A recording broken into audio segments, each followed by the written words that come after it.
दोस्तों जरा सोचिए, न्यूक्लियर डिजास्टर की वजह से पूरी दुनिया खत्म हो चुकी है और दुनिया में कोई इंसान नहीं बचा है। लेकिन एक आइलैंड में सिर्फ एक लड़का और 6 लड़कियां किसी तरह से जिंदा बच गए हैं और ह्यूमैनिटी को आगे बढ़ाने की जिम्मेदारी इस एक लड़के और उन 6 लड़कियों के हाथों में है। आज की मूवी आफ्टर द डार्क में हम कुछ ऐसा ही देखेंगे। मूवी के शुरुआत में हम जेम्स और पेट्रा को देखते हैं। पेट्रा अपनी क्लास के लिए वहां से निकलते हुए जेम्स को कहती है कि दोबारा मत सोना वरना तुम लेट हो जाओगे, और फिर वो वहां से चली जाती है। शायद जेम्स थक गया था इसलिए वो सो जाता है, और जब उसकी नींद खुलती है तो वो देखता है कि वो क्लास के लिए लेट हो चुका है। वो भागता हुआ क्लास पहुंचता है जिसमें वो बिल्कुल एंड मोमेंट पर पहुंच जाता है। इन सभी की फिलॉसफी की क्लास चल रही थी। इनका प्रोफेसर जिमिट था। आज सभी बच्चों की लास्ट क्लास थी। जिमिट बोलता है कि उन्हें इस साल जो भी पढ़ाया गया उसका प्रैक्टिकल चेक करने का समय आ चुका है। वो कहता है कि हम सभी लोग एक माइंड एक्सरसाइज करेंगे जिससे ये पता चलेगा कि आप लोगों ने जो पढ़ा है उसमें क्या सीखा है।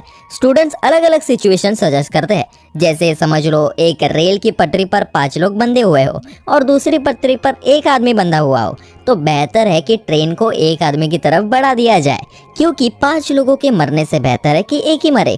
दूसरा कहता है कि सिचुएशन ऐसी भी हो सकती है कि ट्रेन की पटरी के सामने एक बहुत मोटा आदमी खड़ा हो जिसे धक्का देकर उसे ट्रैक पर गिरा दे तो उस ट्रेन अपनी पटरी से ही उतर जाएगी, जिससे 5 लोग बच जाएंगे। एक लड़की सिचुएशन सजेस्ट करती है जिसमें वो एक बिल्डिंग से गिरने वाली है और खुद को बचाने के लिए उसने अपने 3 दोस्तों को कांटेक्ट किया।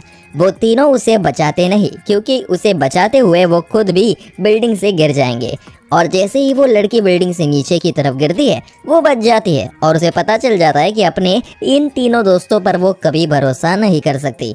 इसी तरह की कुछ सिचुएशंस बाकी स्टूडेंट सजेस्ट करते हैं, लेकिन जिमिट कुछ अलग ही सिचुएशन को डिस्कस करना चाहता है। वो कहता है कि अर्थ पर एपोकलिप्स आया है जिसमें हर जगह न्यूक्लियर बॉम्ब्स गिराए जा रहे हैं। बचने के लिए सिर्फ एक बंकर है जिसमें 1 साल तक टाइम स्पेंड करना होगा। मोटिव सिर्फ जिंदा बचने नहीं है, बल्कि ह्यूमन रेस को यही बचे हुए लोग 1 साल के बाद आगे बढ़ाएंगे। लेकिन उस बंकर की कैपेसिटी सिर्फ 10 लोगों की है, और प्रॉब्लम यह है कि ये लोग 21 है। ऑब्वियसली 21 लोग बंकर में आ सकते हैं, लेकिन 1 साल तक इनफ रेशन और ऑक्सीजन ना होने की वजह से कुछ लोगों को खुद को सेक्रीफाइस करना होगा। ये पूरी एक्सरसाइज एक इमेजिनेशन के अंदर होगी। सभी क्लासरूम में होंगे, लेकिन उसके सीन्स उनके माइंड में चलेंगे।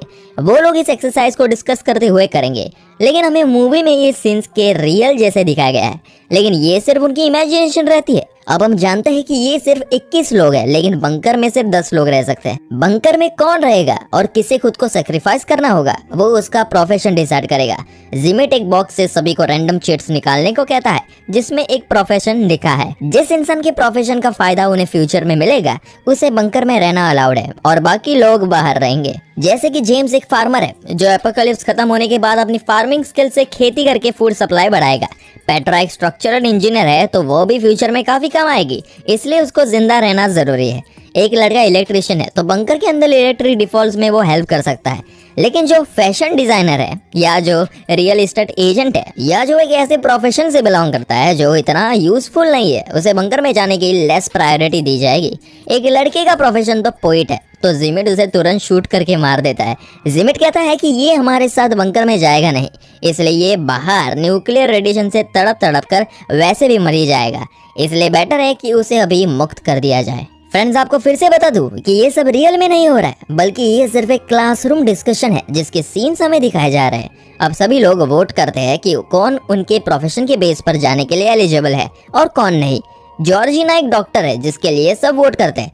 चिप्स नाम का लड़का एक कारपेंटर है जो बंकर में जाने के लिए एलिजिबल है। आखिर में क्योंकि जिमिट के पास वाइल्ड कार्ड है इसलिए सभी उसके फेवर में वोट करते हैं, क्योंकि क्या पता उसके पास कोई सीक्रेट इन्फॉर्मेशन हो जिसकी जरूरत उन 10 लोगों को पड़े।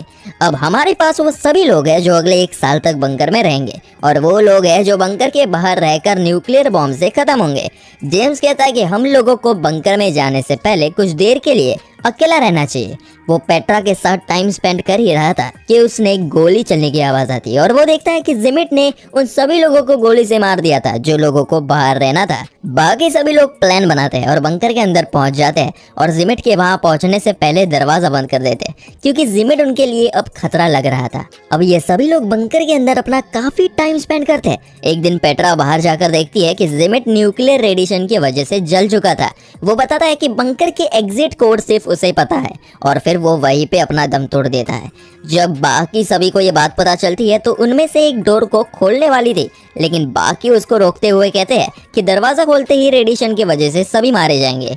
वो सभी सोचते हैं कि शायद जिमिट झूठ कह रहा है, इसलिए वो दरवाजा नहीं खोलता। इसके बाद हम देखते हैं कि दिन बीतते चले जाते हैं, महीने बीते चले जाते हैं और जिमिट की बॉडी टाइम के साथ साथ डिकम्पोज होती चली जाती है। फाइनली जब 1 साल पूरा होता है तो अर्थ खुद को दोबारा रिकवर कर चुका था, लेकिन जब ये सभी लोग बंकर से बाहर निकलने की कोशिश करते हैं तो वो पासकोड मांगता है, यानी कि जिमिट सच बोल रहा था। अब ये लोग अंदर बंद हो चुके हैं, लेकिन ये लोग हार नहीं मारते और अलग अलग तरह से दरवाजे को तोड़ने की कोशिश करते हैं। गोलियां चलाते हैं, रॉड से मारते हैं, लेकिन दरवाजा खुलता नहीं। कुछ दिन बाद कुछ लोग अपनी जान दे देते हैं और जो बचते हैं वो ऑक्सीजन खत्म होने की वजह से मारे जाते हैं। बस इसके बाद हम दोबारा क्लास वाला सीन में पहुंच जाते हैं। चिप्स जिमिट से कहता है कि ऐसा क्यों हुआ कि एग्जिट कोड सिर्फ उसके पास ही थे। जिमिट उन्हें बताता है कि उसका प्रोफेशन कंस्ट्रक्शन का था और वो बंकर उसने ही बनाया था, जिस वजह से उसे उसका एग्जिट कोड मालूम था।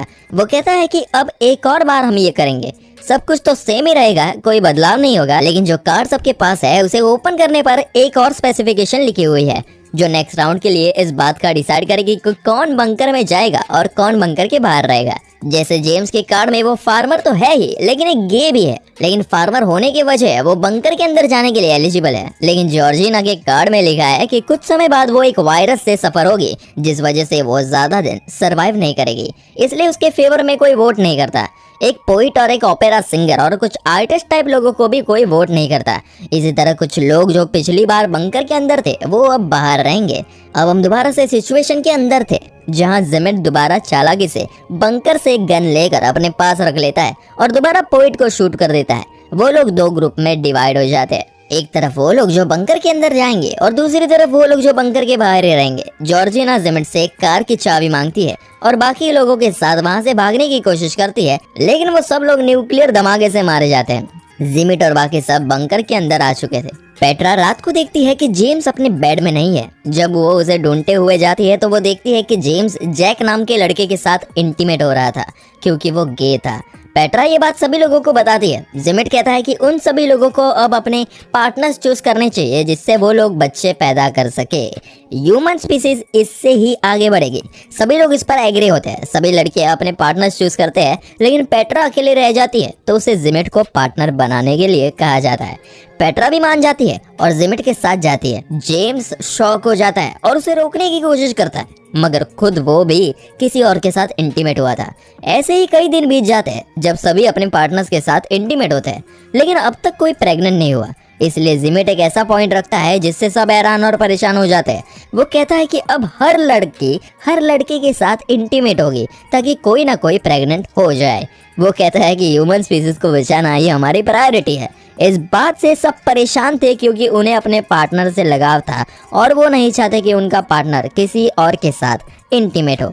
बोनी जो कि सिचुएशन में एक सोल्जर है और उसकी मेमोरी काफी शार्प है, वो जिमिट से कहती है कि वो और किसी के साथ इंटीमेट नहीं होगी और अगर उसने उसके साथ जबरदस्ती करने की कोशिश करी तो वो उसे जान से मार देगी। जिमिट इस बात को अपनी ईगो पर ले लेता है और गन लेकर सभी लोगों को रूम से बाहर निकालता है। वो बोनी पर गन तान देता है, लेकिन जैक जो कि अंदर ही छुपा हुआ था जिमिट से लड़ता है और इसी लड़ाई में वो जिमिट को घायल कर देता है। जिसके बाद जिमिट बाहर दरवाजे पर आकर खड़ा होता है। वो देखता है कि बंकर के बाहर आग लगी हुई थी, धमाके हो रखे थे। वो पासकोड डालता है और डोर ओपन करता है, जिससे अचानक धमाका हो जाता है और वो सभी लोग वहीं मर जाते हैं और हम दोबारा पहुंच जाते हैं क्लासरूम में। सभी लोग थक चुके थे क्योंकि वो लोग इस एक्सरसाइज को सक्सेसफुल नहीं कर पा रहे थे। चिप्स कहता है कि हमें दोबारा ट्राई करना चाहिए, हम इससे बेहतर कर सकते हैं। तभी जेम्स जिमिट से कहता है कि जब उसने सभी लोगों को फर्स्ट टाइम कार्ड दिए थे तो उसने खासा क्यों था। जेम्स को कुछ गड़बड़ लगता है, इसलिए वो कार्ड्स वाले बॉक्स को चेक करता है तो उसे पता चलता है कि जिमिट ने उसके साथ चालाकी की और जानबूझकर उसे चालाकी से फार्मर और गे का कार्ड पकड़वाया। जिमिट जेम्स को पसंद नहीं करता और ये साबित करना चाहता था कि वो बेवकूफ है जिसमें बिल्कुल भी समझ नहीं है। जेम्स सभी को जिमिट की सच्चाई बताता है और कहता है कि जिमिट ने चीटिंग की है, इसलिए वो एक और राउंड करना चाहता है, लेकिन बाकी स्टूडेंट्स मना करते हैं। पेट्रा सबसे इंटेलिजेंट स्टूडेंट है क्लास की। वो कहती है कि इस बार वो इंचार्ज बनना चाहती है और डिसाइड करना चाहती है कि कौन बंकर के अंदर रहेगा और कौन बाहर। सभी स्टूडेंट्स उस पर भरोसा करते हैं, इसलिए उसकी बात मानते हैं। हम दोबारा से सिचुएशन के अंदर जाते हैं जहां सब लोग इस बार एक आइलैंड पर थे जहां भी न्यूक्लियर हमला होने वाला था। जिमिट दोबारा से गन्स को छुपा लेता है। हम देखते हैं कि पेट्रा जिमिट के पास जाती है और उसे हक करती है। इस बार पेट्रा पोइट को, ओपेरा सिंगर को, कार्ड खेलने वाले लड़के को, सभी उन लोगों को बंकर के अंदर भेजती है जिनके पास कोई टेक्निकल स्किल्स नहीं है। जिमिट उसके डिसीजन को गलत बताता है। जैसे पेट्रा ने एक फैशन डिजाइनर को बंकर के अंदर रखना चाहा क्योंकि फैशन डिजाइनर को कपड़ों की समझ होती है और सही कपड़े पहनने से सेल्फ एस्टीम बूस्ट होगा जिसका असर सिविलाइजेशन पर पड़ता है। उसने इस तरह के 10 लोगों का ग्रुप बनाया जिसमें जेम्स भी था लेकिन जिमिट नहीं था। पेट्रा ने खुद को भी बंकर से बाहर रखा। जिमिट बंकर के अंदर जाना चाहता है इसलिए वो भड़क कर अपनी गन निकालने वाला था, लेकिन उसकी गन पेट्रा ने उसे हक करते हुए चोरी कर ली थी। वो पेट्रा से गन लेकर जेम्स को शूट करने वाला था कि जेम्स उस पर और बड़ी गन तान देता है और उसे जाने के लिए कहता है। जिमिट कहता है कि उन लोगों को पासकोड की जरूरत तो पड़ेगी जो सिर्फ मुझे पता है, लेकिन बोनी कहती है कि उसे पासकोड पता है क्योंकि पिछली बार जब जिमिट ने बाहर निकालने के लिए पासकोड डाला था तब बोनी ने उसे देख लिया था और शार्प मेमोरी की वजह से उसे याद भी था। ये सुनकर जिमिट वहां से चला जाता है। इसके बाद जेम्स पेट्रा को बंकर के अंदर आने कहता है, लेकिन पेट्रा नहीं मानती और कहती है कि यहाँ से थोड़ी दूर एक आइलैंड है, हम लोग बोट से वहां चले जाएंगे। लेकिन चिप्स पेट्रा को बोट की चाबी देने के बहाने अपने पास बुलाता है और उसे बंकर के अंदर भेजकर खुद को बाहर सेक्रीफाइस करता है। इधर ये सभी लोग बोट से निकल पड़ते हैं। पेट्रा और बाकी सब लोग इस बार अंदर काफी बढ़िया टाइम स्पेंड करते हैं क्योंकि इस बार वहाँ सब लोग आर्टिस्ट थे। वो लोग प्लेस पढ़ते हैं, पोइट अपनी पोइट्री सुनाता है, वो सब लोग काफी खुश थे और इसी तरह दिन बीत जाते हैं और 1 साल पूरा हो चुका था। लेकिन जब वो बाहर आते हैं तो देखते हैं कि सब कुछ वैसा ही था।